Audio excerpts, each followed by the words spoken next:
was looking at Vertex the other day, so this is useful to kind of complete it. So for any of you guys who don't know, Vertex is the big, huge biotech company, one of the most successful. I don't have a position on Vertex. It's been a old long of mine. Did really, really well. Caught a 5 to 10x in the stock a while back. You know, revenue's flat, you know, no growth. Although a quarter ago, they had some growth. So the big thing they have is 𝗪𝗛𝗏𝗡. So this is the new pain drug. And it looks like it's going to be a dud, unfortunately. I thought it was going to be a big winner. But it's going to be a dud. It's a shame because we all wanted the first non-opioid to be a big winner. But it doesn't look like they're going to get it. Now, it's still early, but I thought 𝗪𝗛𝗏𝗡 could be a huge winner. It's non-opioid, first ever. It's not first ever, but, you know, it's like the first ever genetically designed. Man, it's so cool. First in class. It's a NaV1.8 inhibitor. I don't know what's going to happen, Jinzo. I mean, the macro is really hard to figure out. It's not ever that easy to get it right. Everyone wants to hear about it, but the honest truth is you should probably ignore it because at the end of the day, are you trading S&P futures, right? If you're trading S&P futures, it kind of makes sense, right? Force other countries to pay more, baby. That's just more revenue for American companies. I don't know. Valuations are still really expensive. I'm not sure this news is like real news. It's kind of manufactured. We'll see. What's up, Josh? Oh, I did. They took off a little bit of my account. They took off, they covered some of my D-Wave position when I didn't want them to, even though they won't let you short more than 33% of your account in one stock. DeepSeek 2, rumors. Okay, so they said Vertex declined revenue in Russia where Vertex is experiencing violation of its IP rights. To straight violate. Okay, so one of my concerns for Vertex was Trikaffta eventually could go generic, but they do seem to keep switching out the pills to slightly better versions. But right now, Trikaffta is a $10 billion drug. All right, so we have 3 drugs in Trikaffta. 𝗵𝗑𝗪 is the most. So 𝗵𝗑𝗪 is Kalydeco. This is old. This is their first drug, and it's going to be expiring relatively soon. Oh, and we'll definitely be bringing you the Rigetti earnings live, so don't go anywhere. Here's 𝗵𝗑𝗪, FDA approved 2012, so it's 13 years from now. It's kind of on borrowed time. Might be getting generic 𝗵𝗑𝗪 soon, but it's not used that much anymore in isolation. So people I think have upgraded to Trikaffta, if I'm not mistaken. Let's look at the patents, all right? There it is, 2027. Kalydeco IP 7495103 expires 11/20/2027. Now, do they have other patents? Yes, but what has Shkreli taught you? Most of these patents are not useful. They're almost never protecting of the drug. So go with the earliest patent number, if you want to take a glance at it. It's modulators of CFTR. CFTR is an ATP binding cassette transporter. It's one of that family. And it's a named compound here. So it claims the exact compound, but you can see that that's it really. 2 claims. And then you have, I think, probably the genus patent here. Nope, this is a solid form patent, or crystalline patent. See what the claim is, yeah. Or I guess an excipient patent, so formulation patent. The drug plus a polymer, a polyvinyl. Not a surprise. So this drug has got a little bit of time left, but 2 years left, but this is a lot like the Gilead situation where for many years, Gilead had the Viriad compound in combination drugs. But to make a generic to the combination, you need to have IP to all of the drugs in the combination. So the soonest you could do is 2027, but these are newer drugs. 𝗤𝗎𝗪 is, I want to say it's brand new. 𝗤𝗎 came out, let's say, if I had to guess, 7 years ago. Let's see. Maybe less. 𝗤𝗎𝗪, it's not individually approved. So 𝗤𝗎𝗪 came out as Symdeko as a combination with 𝗵𝗑𝗪. So let's take a look at that. And there it was in 2018. So was that a terrible guess? 7 years ago? Okay, so let's see if we can pinpoint the patent that expires for, did they expire around the same time? That'd be crazy. This is, let's see if we can pull down this molecule real quick. The structure of 𝗤𝗎𝗪, there it is. So 𝗬𝗧's IP is also out pretty soon. Used to be able to copy these more easily. And what is this, the quinoline here? Is this the quinoline core? Or is this the indole core? It's the indole. Indole versus quinoline. 5-member versus 6-member. So heterocycle versus, I guess, a bicycle. So it's a little alarming because you basically have 2 of the ingredients expiring very soon. No, the P&L of the challenge is right on the upper right-hand side where it's been since the start. It has not moved from this space. Oh, Modi's going ham? I want to hear Modi. That's our homie. All right, so now we have 𝗥𝗑𝗄𝗏. That's the latest drug. So 𝗥𝗑𝗄𝗏, the last component of Trikaffta, which is the vast majority of the revenue. So that was approved in 2019. Okay, so is this, which one of these is the 𝗥𝗑𝗄𝗏? Let's take a look. 264, the 264 patent, are you saying? This is a genus patent.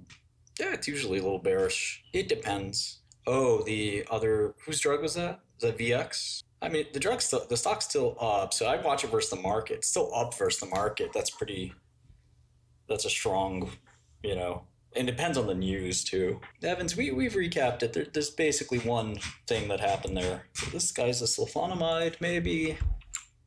Let's look. Yeah, it's not easy. All right, so this is 𝗥𝗑𝗄𝗏. Do a sanity check here and say 𝗥𝗑𝗄𝗏. See where we're at there. 2037, somebody saying, don't think 𝗥𝗑𝗄𝗏 is got its own patent. But let's look at the Vertex SEC filing too. This is an old SEC filing, so let's go to a recent one. They're saying 2037. It sort of dovetails with what I'm talking about. So they got a long time with 𝗥𝗑𝗄𝗏, and I want to look into wouldn't mind looking into the details of that because it's so big. I mean, it's $10 billion. 22% daily? I'm confused. One way to not get trapped in bad stocks is to look at a lot of stocks so that you don't have to just focus on the handful of stocks you know. Just like one of the biggest noob mistakes. If you find something super exciting, you can have several stocks in your portfolio that spreading the risk around. Vertex could be one such stock, maybe not, but you have to look at them. You have to look at tons of stocks. So 112 billion cap. Yeah, I think smart money maybe covered when the market got killed, and I'm not sure smart money was that short because a lot of the hedge fund results are kind of neutral-ish. So 11 billion cash. They have tons of capital available for an acquisition. I mean, 10 billion can buy you almost any biotech, basically, right? So how is Summit a risk to Vertex? So assuming nothing changes in cystic fibrosis, you basically have kind of a license to print money. So it seems like they'll have that $10 billion kind of like runway, 10 billion of cash flow for the next 12 years. It's basically guaranteed cash flow. It's not really, the discount rate is not completely, there because it's such an important drug. The only risks could be, somebody comes out with a better one. It doesn't seem to be a big risk. Somebody mentioned one of these drugs got kicked off. I'm not sure which one. But let's take a look if they put out something on their pipeline. Companies do it a little strangely. They're doing it by disease here. Well, this stuff got approved, I think. I'm not sure on 𝗪𝗪𝗪𝗪. 𝗪𝗪𝗪𝗪 is new with 𝗪𝗪𝗪𝗪, which is deuterated 𝗪𝗪𝗪𝗪. Working on Duchenne, this drug. This is an oligo. Suzetrigine is FDA approved now, as we mentioned. This is similar to IgAN. I know these diseases really well. And here's the type 1.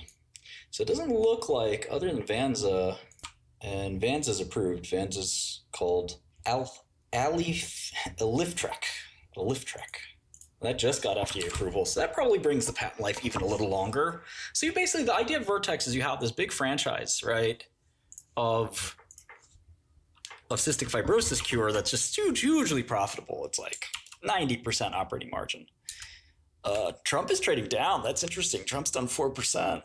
Quantum is sinking as we speak. SPY's up 2.6%. Yeah, look, I mean, obviously D-Wave was sort of a squeeze, or, you know, the results sucked.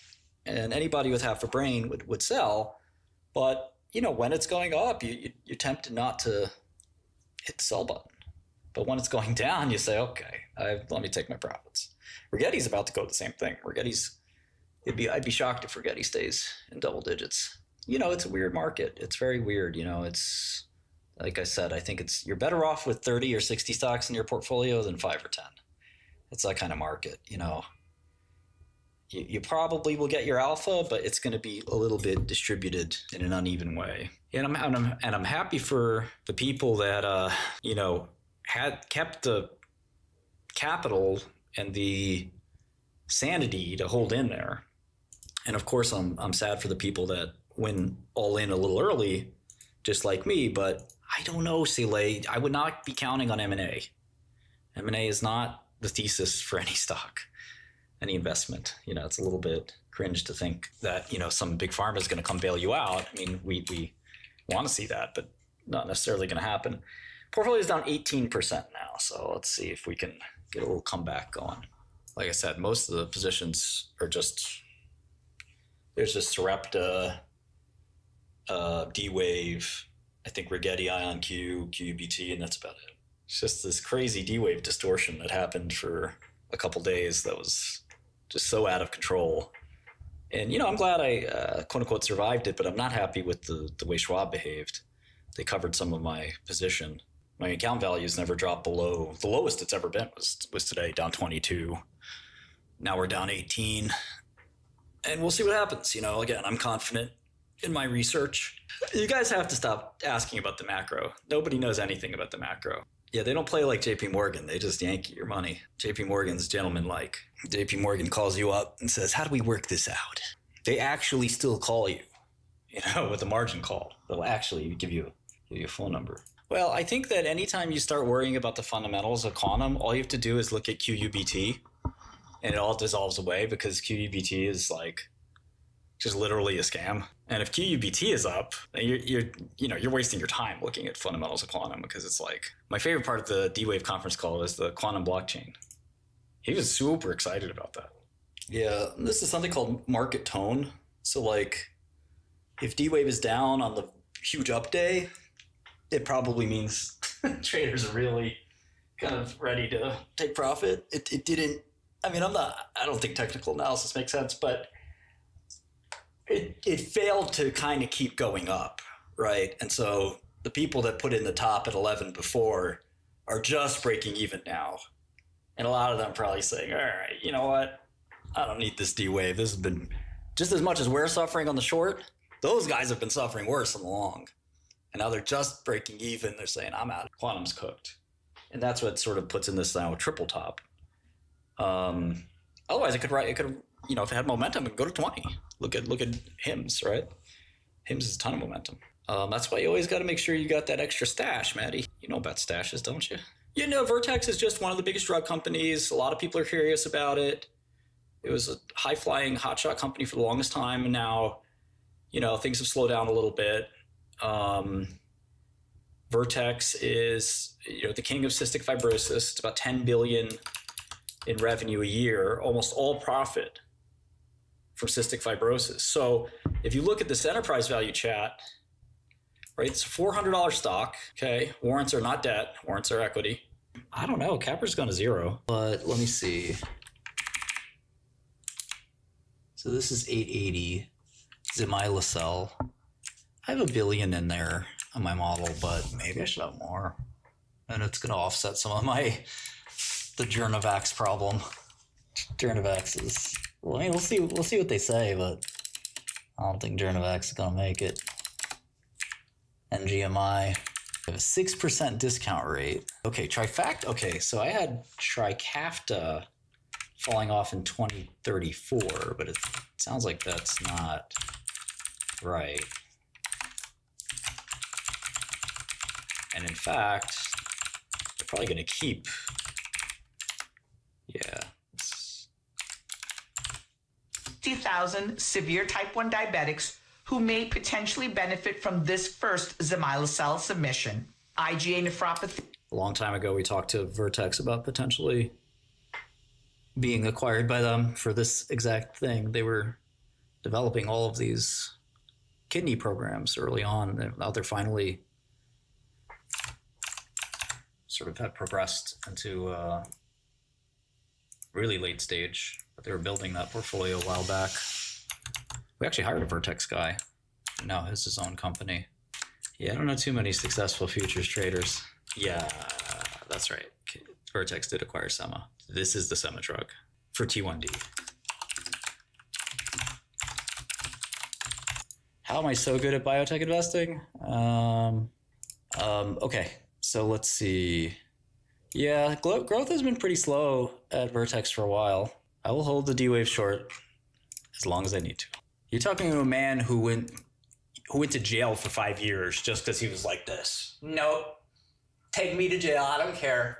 So I'm not going to cover short just because of that. Yeah, Vertex's drugs are really expensive, but they have 10 more years. Okay, so I have to lower my numbers for 𝗪𝗛𝗓𝗃. Now, it's possible that this drug ends up being make pain great again, but it seems like maybe it was off to a slow start. Next quarter, we'll know for sure. We get the first full quarter, but doesn't sound like us flying off the shelves. Let's see if we can listen to this call.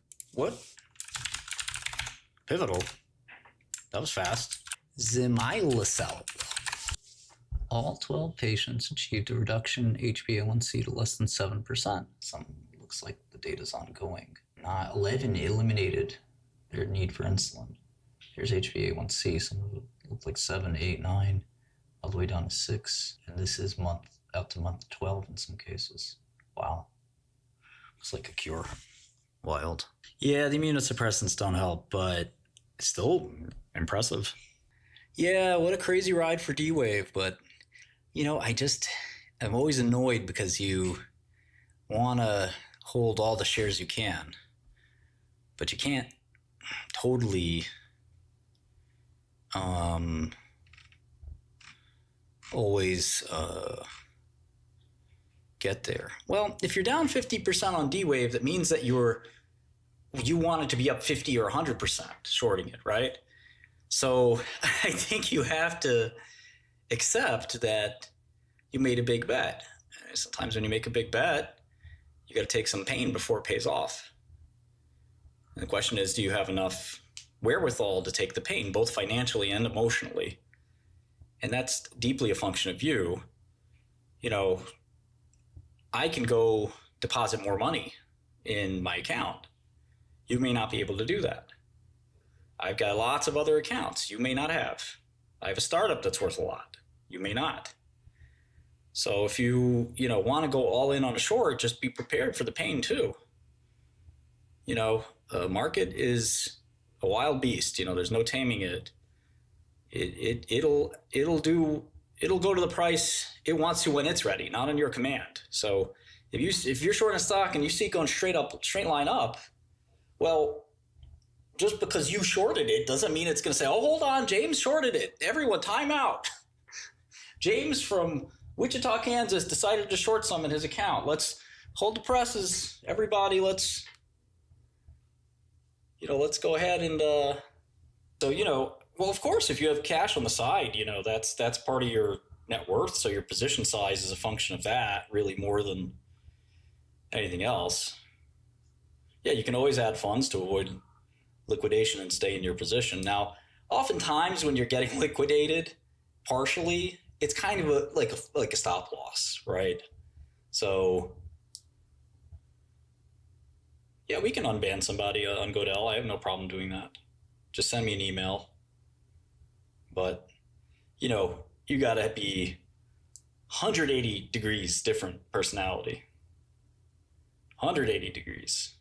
A complete liquidation is that shouldn't be your stop loss because that's just getting wiped out. But most of these things, most of these systems will sort of nibble at your position. Yeah. Well, I hope. I don't think too hard about these things. Yeah. I just have to cross my fingers because as a friend, I want to make sure that you make money. So I appreciate it. Yeah, but you know, if I mean, you already made me a lot of money on the Robinhood and the PayPal. So well, Robinhood is yours, but I hear you. Thank you. I appreciate it. You made me money on that. So Oh, good.